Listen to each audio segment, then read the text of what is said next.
इतनी मुराहत हो गई हैं, यानी बजट आप देख लें, इससे पहले पूरा जो पैकेज है उसकी एक तवील फहरिस्त है, जो जो आपकी डिमांड्स थी पूरी हो गई हैं, वो तो डिलीवर तो कर दिया गवर्नमेंट ने। जो प्रॉपर्टी का सेक्टर है, कंस्ट्रक्शन का सेक्टर है, ऑन ग्राउंड चीज़ें नज़र नहीं आ रही, इसकी क्या वजह है? देखिए फवाद साहब, अनफॉर्चुनेटली जब ये काम शुरू हुआ तो पूरी दुनिया इस वबा की लपेट में आ गई, कोरोना वायरस की। तो मईशत ने तो क्या चलना था, इंटरनेशनल ग्लोबल हेल्थ क्राइसिस ने जन्म लिया और पाकिस्तान इस वक्त अनफॉर्चुनेटली हम बुरी तरीके से उसको फेस करने जा रहे हैं। और हम सबका फ़र्ज़ है कि हम उन तमाम SOPs के ऊपर भी अमल करें, और जो ईद के ऊपर हम लोगों ने मनहैसुल कौम जो रवैया इख्तियार किया उसकी सज़ा पे अल्लाह ताला में माफ़ करे। लेकिन बहरहाल रियल एस्टेट सेक्टर जो है वो आपके तमाम के साथ जुड़ा हुआ है, तमाम चीज़ों के साथ, और इस वक्त जो हालात हैं। लेकिन एक बात जो सबसे अच्छी बात है, जो मैं ज़ाती तौर पे समझता हूँ कि प्राइम मिनिस्टर के ज़हन में शुरू से ये बात बैठी हुई है कि कंस्ट्रक्शन इंडस्ट्री का अगर पहिया चलता है तो आपकी सारी इकॉनमी के कोई 3-4 दर्जन के करीब सेक्टर ग्रो करना शुरू कर देते हैं, और ये बड़ी पॉजिटिव बात है उनके। लेकिन अनफॉर्चुनेट बात है कि जो उनके साथ टीम है जिसने सारा काम करना है, वो ड्राइंग रूम में बैठ के पॉलिसी मुरतब कर रहे हैं, वो ग्राउंड रियलिटीज़ को फेस नहीं कर रहे, ना ग्राउंड रियलिटीज़ को वो एक्सेप्ट कर रहे हैं, एक हवा में बैठ के वो अपनी पॉलिसी को बनाते हैं। नहीं जुल्करनैन साहब, ये जो आप बात कर रहे हैं बड़ी इंपॉर्टेंट है। आप ये कह रहे हैं कि जो पॉलिसी मेकिंग है और जो ग्राउंड रियलिटीज़ है वो सिंक नहीं है, वो आपस में उनको कोई सिंक्रोनाइजेशन नहीं है, बेहतर चीज़ें नहीं है, कि यानी उसका पैगाम गया ही नहीं अभी तक आगे। देखिए दो चीज़ें हैं, दो एंगल पे हम ज़रा गौर कर लें। नंबर 1 कि पाकिस्तान की जो इकॉनमी है डॉक्यूमेंटेड इकॉनमी नहीं है। हम पिछली कई दहाइयों से टैक्स नेट के अंदर शामिल नहीं है।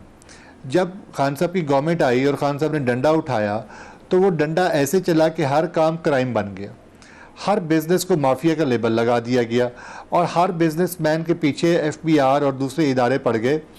कुछ लोगों को पकड़ने की खातिर शायद 200 हैं, 400 हैं, तो 2 लाख से 4 लाख या 2-4 मिलियन लोग मुतासर हो गए। उसने एकदम बिज़नेस के पूरे पहिए को रोक दिया, पूरी इन्वेस्टमेंट जो है वो ख़तरे में पड़ गई। देखिए सरमाया जो है ना, ये खौफ की फ़ज़ा में नहीं आता, जब खौफ की फ़ज़ा बढ़ जाती है तो सरमाया भाग जाता है। यही बात रियल एस्टेट सेक्टर के साथ हुई। FBI ने इस तरह की इन्वेस्टिगेशन शुरू करने की कोशिश कर दी कि बजाय जो टारगेट से हुकूमत के जिन लोगों को पकड़ना, उसके चक्कर में बाकी सारे लोग भी पिसना शुरू हो गए और रियल एस्टेट सेक्टर ने रुकना शुरू कर दिया। पाकिस्तान में अगर आप देखें इस वक्त तो मैन्युफैक्चरिंग बिल्कुल मतलब कम लेवल पे आई, और आपके पास सिर्फ रियल एस्टेट सेक्टर एक ऐसा सेक्टर है जिसको आप ग्रो करें, जिसको आप जिस पहिए को चलाएं तो आपकी सारी नेशनल इकोनॉमी के पहिए चलने शुरू हो जाते हैं, स्टील से लेके रेती बजरी तक। जुल्करनैन साहब, ये तो गवर्नमेंट ने रियलाइज कर दिया, इन्होंने दे दिया। मेरा सवाल ये बड़े ग्राउंड पे क्यों नहीं नजर आ रहा? मैं उस तरफ अर्ज कर रहा हूँ, खान साहब ने जब पैकेज अनाउंस किया तो वो कोरोना फेज शुरू हो चुका था। अच्छा, नंबर 1। नंबर 2, गवर्नमेंट ने और गवर्नमेंट के साथ मीडिया ने उसको हाईलाइट ही नहीं किया। अभी तक आप रियल एस्टेट सेक्टर के, बल्कि इवन के आप लायर कम्युनिटी कंसल्टेंट से बात करें कि यार ये पैकेज है क्या, तो वो आपको कोई जवाब नहीं दे पाएंगे, क्योंकि क्लियरेंस नहीं आई, क्लैरिटी नहीं आ पाई है। बजट में जो ठीक है रिलैक्सेशन दी गई है, बट जो सबसे बड़ी मैं समझता हूँ जो ज़बरदस्त चीज़ है वो गवर्नमेंट का वो ऐलान है कि अगर आप रियल एस्टेट में इन्वेस्टमेंट करेंगे तो आपसे आपका सोर्स नहीं पूछा जाएगा। पहिया रुकने का वजह उस सोर्स के बारे में इन्वेस्टिगेशन थी, जो सोर्स टैक्स नेट में शामिल ही नहीं था। जब वो टैक्स नेट में शामिल नहीं था तो लोगों ने परचेजिंग रोक दी कि जी शनाख्ती कार्ड जमा कराएं और फिर बैंकिंग सिस्टम के तहत जाएं। तो ये एक बड़ा अच्छी चीज़ अनाउंस हुई है, लेकिन बदकिस्मती ये हो रही है कि ना मीडिया इसको हाईलाइट कर पा रहा है, ना गवर्नमेंट के वो जो हमारी मीडिया की फ़ौज है जो हुकूमती इदारों की, वो तो सिर्फ लड़ाई मारकुटा या पोजीशन पे करने को तैयार रहती है। बट इस अपने पॉजिटिव स्टेप को, गवर्नमेंट का बहुत पॉजिटिव स्टेप है इस वक्त, जबकि FATF और IMF हमारे सरों पे बैठा हुआ है और हमारे ऊपर तरह तरह के इल्ज़ाम आते हैं, उस वक्त इस पैकेज का आना ये एक बोल्ड स्टेप है। और इस बोल्ड स्टेप को जो ट्रांसलेट नहीं हो पा रहा ग्रास रूट लेवल के ऊपर, उसकी वजह यह है कि एक कोरोना है और दूसरी वजह यह है कि वो उसकी क्लैरिटी नहीं है और कम्युनिकेशन का है कि कम्युनिकेट नहीं किया जा रहा है, इसकी मार्केटिंग नहीं की जा रही, बताया नहीं जा रहा लोगों को, आगाही नहीं है। नंबर 2 फवाद साहब, देखिए फवाद साहब, प्राइम मिनिस्टर तो सिर्फ ऐलान कर देंगे, अब उसको इम्प्लीमेंट होना है नीचे के लेवल पे। आप ज़रा सारी अथॉरिटियाँ देख लें, CDA, KDA, RDA, LDA सारी को उठाएं और 2 साल में आप एक रिकॉर्ड मंगवाएं कि 2 सालों में LOP कितने सबमिट हुए, कितने प्रोजेक्ट्स के। आप देखेंगे कि अगर 100 प्रोजेक्ट के सबमिट हुए तो 10 को भी NOC नहीं मिला। तो क्या मतलब है कि 90 प्रोजेक्ट जो हैं उनकी रेगुलेशन ठीक नहीं है, या सुस्त रवि का शिकार है, या उसके अंदर कुछ और प्रॉब्लम है। भाई अगर अथॉरिटी के पास, आपके पास एक सेट क्राइटेरिया है, आपको LOP सबमिट हुआ, फीसें जमा हो गई, तो आप या ऑब्जेक्शन लगा कर रिजेक्ट करें या उसको एक्सेप्ट करें, लेकिन दोनों सूरतों में नहीं किया जा रहा। जब LOP अप्रूव नहीं होगा और आपके शहरों में अर्बन के अंदर बगैर LOP अप्रूवल के लगेंगे तो आपका डिजास्टर भी होगा, आपके स्लम्स भी क्रिएट होंगे और आपके रेगुलेटेड मार्केट भी जन्म नहीं लेगी। इसके अलावा जो फवाद साहब मसला हम बहुत बात करते हैं इन्वेस्टमेंट के आने, देखिए इन्वेस्टमेंट कैसे आएगी। हम 2 इन्वेस्टमेंट पर डिपेंड करते हैं, एक ओवरसीज़ के ऊपर और एक फॉरेन डायरेक्ट इन्वेस्टमेंट के ऊपर। फॉरेन डायरेक्ट इन्वेस्टमेंट को आपकी एक रेगुलेटेड मार्केट चाहिए होती है। पाकिस्तान का रियल एस्टेट सेक्टर रेगुलेटेड नहीं है। अभी तक पाकिस्तान में शायद 2 या मैक्सिमम 3 रीट हुई हैं और ये उसका हालात हैं कि SECP बिल्डर्स को कन्विंस ही नहीं कर पा रहा अपने रेगुलेशन की वजह से कि REIT is the best model, जिसका रियल एस्टेट इन्वेस्टमेंट ट्रस्ट दुनिया भर में चलता है और पूरी दुनिया की जो फाइनेंशियल इंस्टीट्यूशनल मोबिलाइजेशन होती है वो रेगुलेटेड सेक्टर के अंदर होती है। नॉन रेगुलेटेड सेक्टर के अंदर FDIs नहीं आते। इसके साथ इस वक्त इतना अच्छा मौका है दुनिया में, अगर आप गौर करें कि पूरे गल्फ़ के अंदर क्राइसिस है रियल एस्टेट का, यूरोप के अंदर रियल एस्टेट का बबल ब्रास्ट हो चुका है, नॉर्थ अमेरिका के अंदर ROIs डाउन हो चुके हैं, सेंट्रल एशिया में गुंजाइश नहीं है, साउथ एशिया में सिर्फ हिंदुस्तान और पाकिस्तान के पास ROI अच्छा है। और इस वक्त अगर पाकिस्तान की गवर्नमेंट अपने स्टेट बैंक के ज़रिए बैंकिंग सिस्टम को रेगुलेट कर दे और अपनी अथॉरिटीज़ को थोड़े सख्ती कर दे कि आप अपने रेगुलरिटीज़ अथॉरिटी को नरम करें और क्विक काम करें, तो it is a good chance for us कि पाकिस्तान के अंदर इंटरनेशनल प्राइवेट इक्विटी फर्म्स और जो बिल्डर गल्फ में बैठे हैं वो पाकिस्तान आना चाहते हैं, लेकिन यहाँ पर हमारी ना रेवेन्यू का निज़ाम ठीक है, ना हमारी रेगुलर अथॉरिटी का ठीक है। और इसके अलावा जो मेन चीज़ फवाद साहब है ना, जो आप तरक्की करते हैं, आपका कंज्यूमर बहुत अच्छा है पाकिस्तान का। आप कोई भी प्रोजेक्ट अगर लेजिटिमेट प्रोजेक्ट आता है, उसकी डिलीवरी अच्छी होती है, बिल्डर का कॉन्फिडेंस होता है सोसाइटी के अंदर, तो प्रोजेक्ट बिकता है। अच्छा, लेकिन इसी से मेरा सवाल प्रॉब्लम ये है कि यहाँ इंस्टीट्यूशन का, लेकिन ये आपने कहा ना बाहर आएगा, तो जो अभी कोविड की सूरत हाल है, जो लोगों की परचेजिंग पावर कम हो गई है, अगर इतने प्रोजेक्ट बनते भी हैं कंस्ट्रक्शन के, तो उसके बायर्स कहाँ से आएंगे? लोगों में इतनी इस्तात है कि खरीद सकें चीज़ें? देखिए आपका रियल मार्केट पोटेंशियल मौजूद है। आप आर्टिफिशियल दुबई की तरह मार्केट क्रिएट नहीं कर रहे।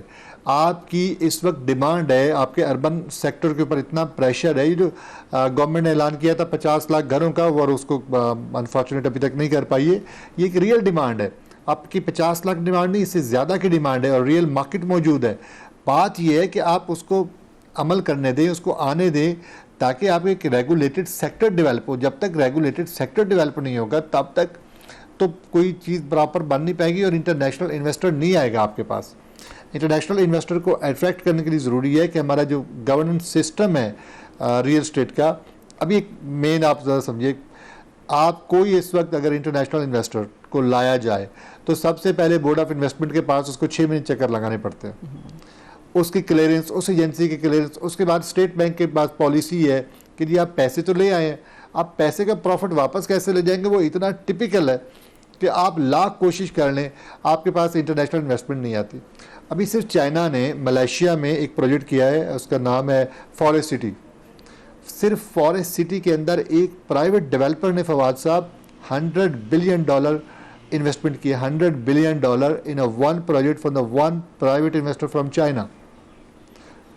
जबकि पाकिस्तान हम क्लोज लाए हैं और तो यानी हमारे पास हमारे उनके साथ स्ट्रेटेजिक रिलेशन है। ईज ऑफ डूइंग बिजनेस का गवर्नमेंट बड़ा क्रेडिट लेती है कि हम 27 नॉचेस और ऊपर आ गए, लेकिन ये तो बड़े प्रैक्टिकल प्रॉब्लम्स हैं कि अगर आपकी विंडोज़ है, वन विंडो कहते हैं सोल्यूशन होगा, तो वो तो कोई चीज़ मौजूद नहीं। अभी भी यानी आप कह रहे हैं कि रुकावटें हैं वहाँ पे। वो पता नहीं फवाद साहब, वो वन विंडो पता नहीं कौन सी वाली है और कहाँ से काम होते हैं।